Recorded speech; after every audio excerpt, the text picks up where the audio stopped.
स्वागत है एक बार फिर से आपका हमारे चैनल में। आज मैं आप लोगों को बताऊंगा कि क्वाड्रिलेटरल क्या होता है और किस इसके कितने प्रकार बनते हैं। वो सभी चीज़ें क्या होती हैं क्वाड्रिलेटरल के बारे में आज दोस्तों आप लोगों को पता चल जाएगा। क्वाड्रिलेटरल का हम आपको एरिया बताएंगे, कितने टाइप्स के एरिया बनते हैं क्वाड्रिलेटरल में। इसके साथ ही मैं आप लोगों को बताऊंगा कि विभिन्न प्रकार में जब क्वाड्रिलेटरल में चीज़ें काटती हैं तो क्या बनता है। ये प्रकार के जो एग्जाम्पल्स है वो करवाऊंगा। ये सभी चीज़ें आज आप लोगों को इस वीडियो में मैं बता दूंगा। केवल 10 से 15 मिनट की वीडियो रहेगी दोस्तों, जिसमें आप लोगों को क्वाड्रिलेटरल के बारे में सब कुछ पता हो जाएगा जो आज तक नहीं पता था। तो चलिए शुरू करते हैं क्वाड्रिलेटरल।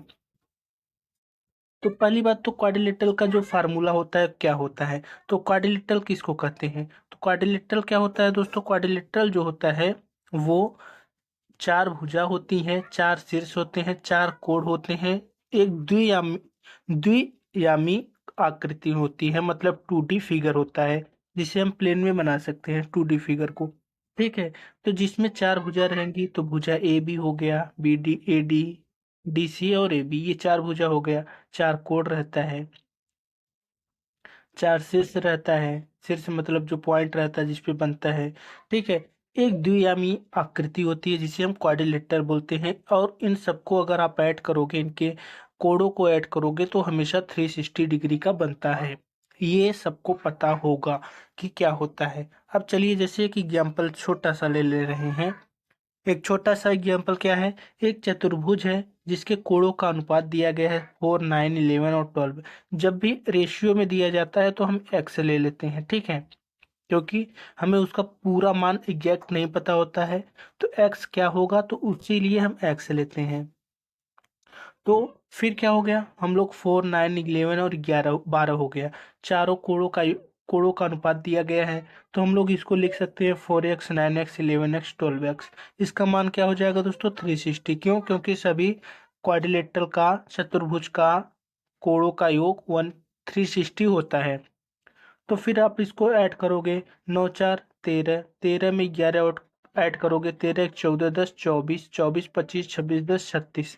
तो 36x हो जाएगा किसके बराबर, 360 के बराबर हो जाएगा। तो जब 360 के बराबर हो जाएगा तो यहाँ से 360 कट जाएगा। x का मान कितना आ जाएगा, 10। तो जब x का मान 10 आ जाएगा तो सबसे बड़ा कोण की बात करें तो सबसे बड़ा कोण जो है इसमें 12x है। तो 12 का मान कितना हो जाएगा, 120 डिग्री। तो ये हो गया एक सिंपल सा फार्मूला या फिर सवाल जो आप लोगों को आना चाहिए अगर छोटा सा दे दिया जाए तो। अब देखिए, चतुर्भुज का क्षेत्रफल जब आप लोगों को निकालना पड़े तो आप लोग क्या करोगे। चतुर्भुज का क्षेत्रफल की बात करें तो क्षेत्रफल निकालने के लिए 1/2 जो भी उसका विकर्ण होता है, फिर h1 + h2 होता है। ठीक है। एक चतुर्भुज दे दिया जाए ऐसे, ये जो कि बना भी है चतुर्भुज यहाँ पे, इसका विकर्ण क्या होगा, ये वाला पार्ट, ये वाला पार्ट, और उस पर दो परपेंडिकुलर डाला गया है, दो लंब डाला गया है। तो वह होता क्या है दोस्तों, 1/2 लिखोगे। उसके बाद उसका जो विकर्ण रहेगा BC, BC लिखोगे।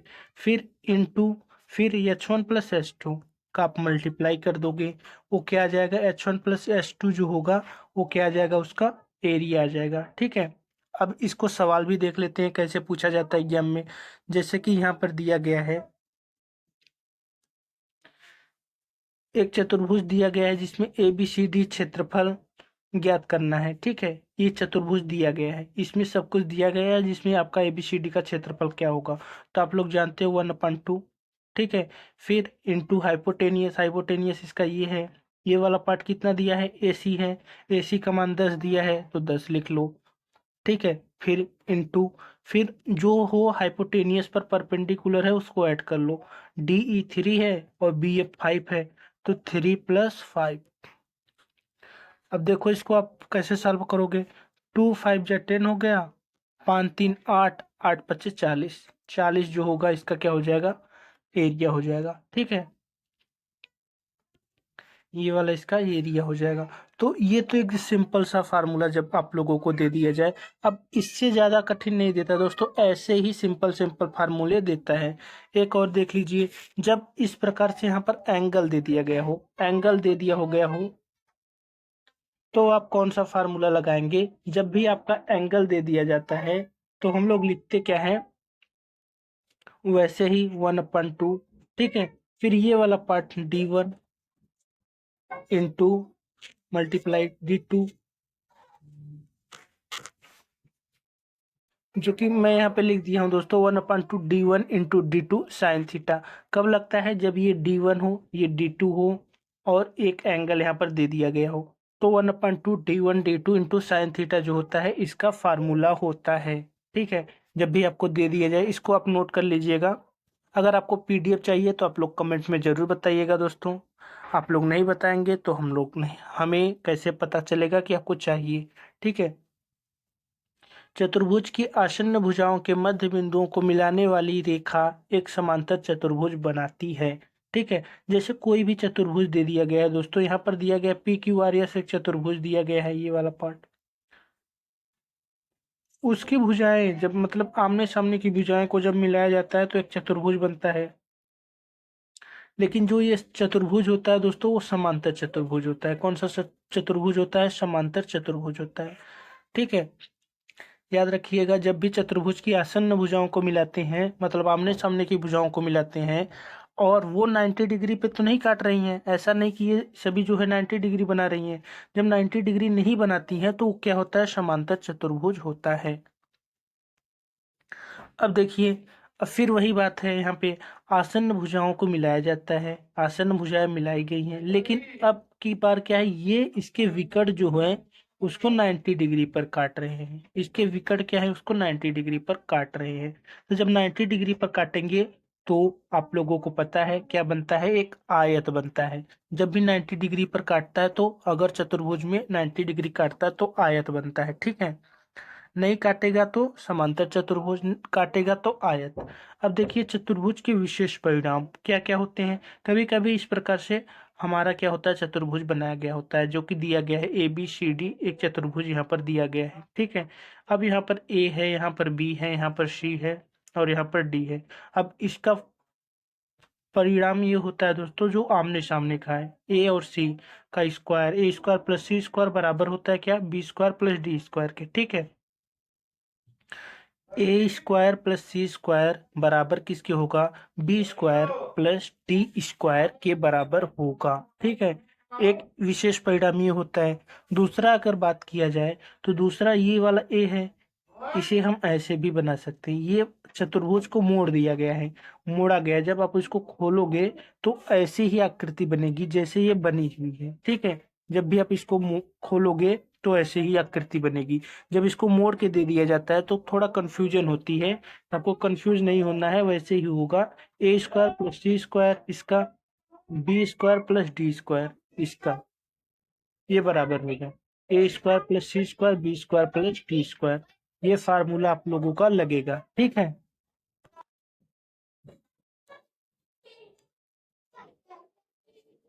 देखिए PQRS संबंधित त्रिभुजों का क्षेत्रफल क्या होता है। जब भी आपको ऐसे त्रिभुज दे दिया जाएगा कोई भी, और उसमें PQRS जो है दे दिया जाएगा कि कितना कितना है, तो आप लोग डायरेक्ट इसको निकालोगे PQ इंटू RS। PQ इन बराबर RS, मतलब P और Q का जो मान बराबर होगा वो किसके बराबर होगा? RS के बराबर होगा, ठीक है। और एक आता है, जब इसको एक आयत के फॉर्म में दिया गया, आयत के फॉर्म में दिया गया तो आप लोग क्या करोगे? क्षेत्रफल P और क्षेत्रफल Q को ऐड करोगे। क्षेत्रफल P वाला पार्ट जो ऐड करोगे और क्षेत्रफल Q वाला पार्ट अब ऐड करोगे, वो बराबर करोगे किसके? क्षेत्रफल R वाले पार्ट के और क्षेत्रफल S वाले पार्ट के अब बराबर करोगे, ठीक है। क्षेत्रफल P प्लस क्षेत्रफल Q बराबर क्षेत्रफल R प्लस क्षेत्रफल S, ठीक। अब आगे देखते हैं DO और CO। DO और CO, ये वाला पार्ट और ये वाला पार्ट। ADC और BCD के कोण समद्विभाजक हैं। ACD और BCD, ACD और BCD के कोण समद्विभाजक हैं, ठीक है। तो हमें DOC का मान निकालना है तो आप डायरेक्ट ये वाला फार्मूला लगा दोगे। मतलब कि, मतलब ये कि जो इसका ये वाला A है, ये वाला B है, A प्लस B का आधा कर दोगे तो हमें DOC का मान पता चल जाएगा। एंगल ए और एंगल बी का आधा करेंगे तो हमें पता चल जाएगा कि डी ओ सी मतलब थीटा का मान कितना है। ठीक है, ये डायरेक्ट आप लोग कर सकते हो। अब एक और समांतर चतुर्भुज के बारे में आप लोग जानते ही हो। समांतर चतुर्भुज के आमने सामने की भुजाएं बराबर होती हैं। आमने सामने की भुजाएं समांतर चतुर्भुज में क्या होती हैं, बराबर होती हैं। ठीक है, फिर इसके ये वाला एंगल जो होता है और सी वाला एंगल, ये दोनों बराबर होगा। एंगल बी जो होगा वो किसके बराबर होगा, एंगल बी और एंगल डी बराबर होंगे। ठीक है, ये समांतर चतुर्भुज का क्या है, कुछ फार्मूला है, कुछ इसको ध्यान रखना पड़ता है। अब अगर आप लोगों को बात किया जाए कि ए बी बराबर कितना होगा, डी सी बराबर, ए बी और डी सी बराबर है, ए डी बी सी बराबर है। अब देखिए दोस्तों, एंगल ए जितना होगा एंगल बी, मतलब इसके आमने सामने का सम जिस पर ये है, ये जो है और ये जो है, ये समांतर चतुर्भुज में हमेशा 180 डिग्री का बनता है। ठीक है, 180 डिग्री का बनता है, इसको जान लीजिए। फिर एंगल बी और एंगल सी लोगे तो भी 180 डिग्री बनेगा। इसी प्रकार एंगल डी और एंगल सी लोगे तो भी 180 डिग्री बनेगा। इसी प्रकार डी और ए लोगे तो भी 180 डिग्री बनेगा। ठीक है, मतलब आमने सामने वाला पार्ट की बात किया जाए तो एंगल डी ले लिए, एंगल सी ले लिए तो 180 डिग्री बन गया। ठीक है, उसका सम हमेशा 180 डिग्री के बराबर होता है, जो कि यहाँ पर दिया गया है। ठीक है, अब देखिए इसके एक एग्जाम्पल भी हम लोग देख लेते हैं।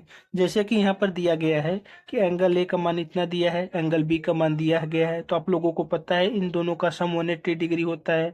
तो 3x प्लस 2x कितना हो गया, 5x, प्लस 16 और 24 कितना हो गया, 6 4 10, 2 1 3 1 4, 40 बराबर 180 डिग्री। 5x बराबर क्या हो जाएगा, जब 40 उधर जाएगा तो 140 आ जाएगा। अब यहाँ से काट दोगे तो 5 दूनी 10, 4 5 अट्ठे 40, 28 आ गया। x का मान कितना आ गया, 28। जब x का मान 28 आ गया तो a का मान कितना आ जाएगा दोस्तों, आपको c का मान निकालना है।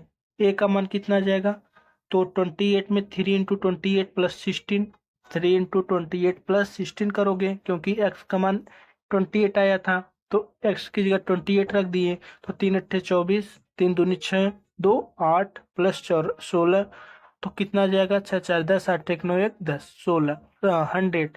जब ये 100 हो जाएगा दोस्तों तो ये ऑटोमेटिक कितना होगा, 180 डिग्री, क्योंकि ये भी 100 होगा। कितना होगा दोस्तों, ये भी 100 होगा, क्योंकि आमने सामने की भुजाएं बराबर होती हैं। ठीक है, किसमें, जब भी समांतर चतुर्भुज दिया जाता है तो आमने सामने की भुजाएं बराबर होती हैं। ठीक है, ये देखिए अगर ये 100 है तो ये भी 100 होगा। ठीक है, कुछ और एग्जाम्पल देख लीजिए जो दिया जाता है समांतर चतुर्भुज में। जो अगर आप लोगों को ये दे दिया जाए कि समांतर चतुर्भुज का क्षेत्रफल जो होता है वो आधार इंटू ऊंचाई होता है, आधार इंटू ऊंचाई, मतलब कि अगर ये समांतर चतुर्भुज एक दिया गया है ABCD, ये वाला पार्ट है इसका और ये वाला पार्ट है, इनका जो होगा पार्ट क्या हो जाएगा समांतर चतुर्भुज का, DC अपन हाइट, इसमें क्या होगा, BD अपन हाइट, तो दोनों को ऐड करोगे तो आ जाएगा। तो समांतर चतुर्भुज का क्षेत्रफल क्या होता है, आधार इंटू ऊंचाई। ठीक है, जब आपको आधार और ऊंचाई ने दिया गया हो तो आप लोग ऐसे भी कर सकते हो, क्योंकि इसके विकर्ण जो होते हैं वो बराबर भागों में इसको डिवाइड करते हैं। तो आप ये वाला फार्मूला लगा सकते हो, S बराबर A plus B plus C by two. फिर इसमें इस मान में रख दोगे तो आंसर आ जाएगा। इसको 2 इसलिए लिखा गया है क्योंकि दोस्तों ये वाला पार्ट बराबर होगा। तो 2 से मल्टीप्लाई करोगे एक का मान निकलेगा, तो दूसरा मल्टीप्लाई करोगे तो 2 भी हो जाएगा। देखिए मैं आप लोगों को बताता हूँ, ये मान लीजिए ए है, ये बी है और ये डी है। ठीक है, तो इनको जब आप ऐड करोगे तो ए प्लस बी प्लस डी अपन 2 करोगे तो यहाँ से आपका परिमाप निकल आएगा। मान लेते हैं 3 4 5 है। ठीक है, ये 5 है, ये 3 है, तो 3 4 5, 4 3 7 5 12, 12 अपन 2 करोगे तो 6 आ गया। तो जब 6 आ गया ये वाला पार्ट परिमाप का, तो 6 में से 5 गया, एक एक, तो आप ऐसे निकालोगे 6, तो 6 माइनस 5 1, फिर 6 माइनस 4 कितना आ जाएगा हमारा 2, फिर 6 माइनस 3, 3। 3 दूनी 6, 6 6 36, 36 मतलब दोस्तों कितना हो जाएगा? 36। 36 का जब रूट निकालोगे तो 6 आएगा। जब ये 6 आएगा तो इसका मान 6 हो गया। जब इसका मान 6 आ गया तो इसका मान भी 6 होगा, क्योंकि बराबर भागों में डिवाइड करता है। तो 6 6 12, तो 12 इसका आंसर आ जाएगा। ठीक है, आप ऐसे करोगे।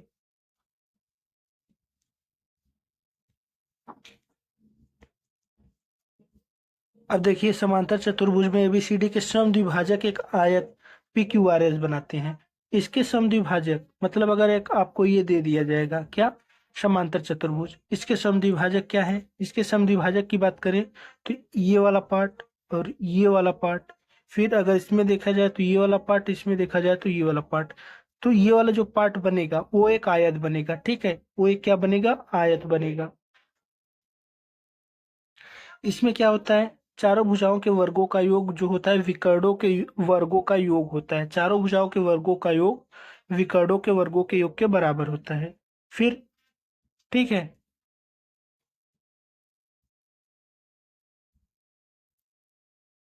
अब देखिए यहाँ पर दिया क्या गया है आपका? ए सी बराबर ए डी स्क्वायर, जितना ए सी है उतना बी डी है। A C square plus B D square जो होता है वो किसके बराबर होता है? A B square plus B C square plus C D square plus A D square. ये बराबर होता है कब? जब हमारा ऐसा दिया जाता है, ये वाला इस फॉर्म में दिया गया हो तो। ठीक है, तो ए C square B D square जो होता है सभी भागों के बराबर होगा, स्क्वायर के। अब एक वर्ग में अंकित समांतर चतुर्भुज एक आयत होता है। एक वर्ग में अंकित समांतर चतुर्भुज एक आयत होता है। अगर वर्ग है, वर्ग में आप कोई बना रहे हो, एक वृत्त में अगर आप वृत्त में बना रहे हो तो दोस्तों वो क्या होगा? समांतर चतुर्भुज एक आयत बनेगा। अगर वृत्त में बना रहे हो तो समांतर चतुर्भुज हमेशा आयत बनता है। उसी प्रकार से अगर आप लोग क्या कर रहे हो, वृत्त परिचालित करने वाला समांतर चतुर्भुज होता है। ठीक है, तो ये वाला अगर वृत्त अंदर है और ये बाहर है तो ये एक समांतर चतुर्भुज ही बनेगा। फिर देख लीजिए कुछ और परिणाम। वर्ग आयत और समांतर चतुर्भुज है। वर्ग आयत और समांतर चतुर्भुज एक चतुर्भुज है। ठीक है, समांतर चतुर्भुज है। ठीक है, फिर से देख लीजिए दोस्तों, वर्ग जो दिया है, आयत दिया है और सम चतुर्भुज, तीनों क्या होते हैं? एक समांतर चतुर्भुज होते हैं। वर्ग आयत और सम चतुर्भुज एक समांतर चतुर्भुज होते हैं। लेकिन सभी आयत समांतर चतुर्भुज है, लेकिन सभी समांतर चतुर्भुज आयत नहीं है। ठीक है, सभी समांतर चतुर्भुज क्या होते हैं? आयत नहीं होते हैं। तो ये थे दोस्तों कंसेप्ट जिसको मुझे आप लोगों को बताना था, मैंने बता दिया। अब आप लोग बताइएगा कि वीडियो कैसा लगा, और लाइक शेयर और सब्सक्राइब करना न भूलिएगा। देखने के लिए बहुत बहुत धन्यवाद।